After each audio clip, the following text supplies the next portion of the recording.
Okay, today we're going to use our artist J.Goldcrown for our inspiration to paint some of these really beautiful overlapping hearts with some drips. First things first, we're going to start off by putting your name. So please write your name now on the back of your paper. And then turn it over. Okay, I'm going to give you some different options. You can either use your markers, you can use crayons, colored pencils, but first things first, we are going to just draw some hearts to try to fill up our space. So I'm going to get out the quick sticks, the thin ones, in case you want to draw with these because they're a nice paint stick. So if you forgot how to make a heart, I just make a little rainbow and another rainbow,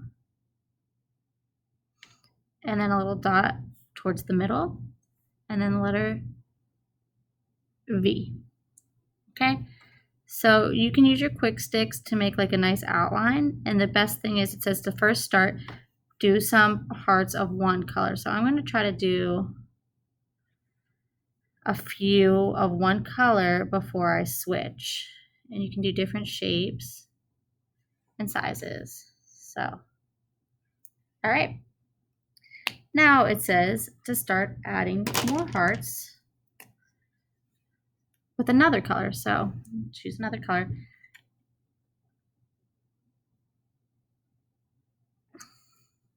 And this will give us our guide. And remember, we want them to overlap. So we want some on top of other ones. So that right there is where it's overlapping.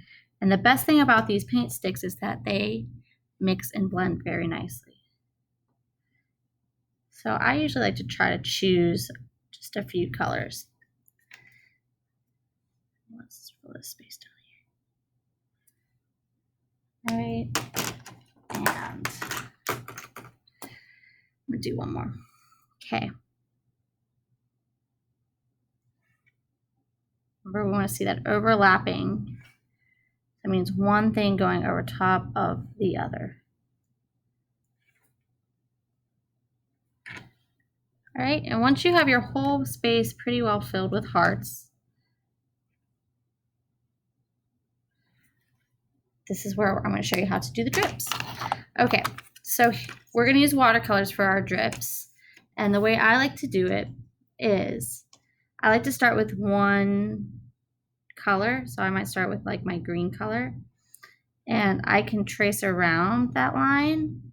There's two ways you can do it. Or just put a dot at the bottom. Now you want to use a lot of water, it says on the directions, so that it drips. So towards the bottom, I'm going to put a little dot. And same here, towards the bottom, put a little dot. And then you're going to lift up your paper and watch gravity kind of pull it down. Got one, take off, blast off. Okay, and if it's not dripping, add a little bit more water and try again. Oh, there you go.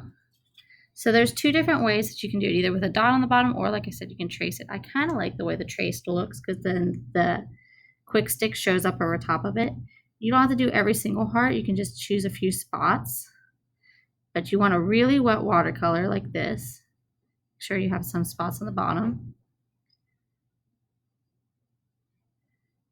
Add some water. Lift it up and let gravity take its spot. There you go. So maybe do a few of each color. Remember to always rinse your brush before you change colors. So I did this pretty pink. I'm going to do some red over top of the pink. Maybe pick two of those. And if you get some drips or dips on your water, it's okay. And the colors kind of mix really beautifully. See, I forgot to put a dot on the bottom. Dot of water, dot of water. There you go. Do a few more. Water. I like when they go all the way to the bottom. Water.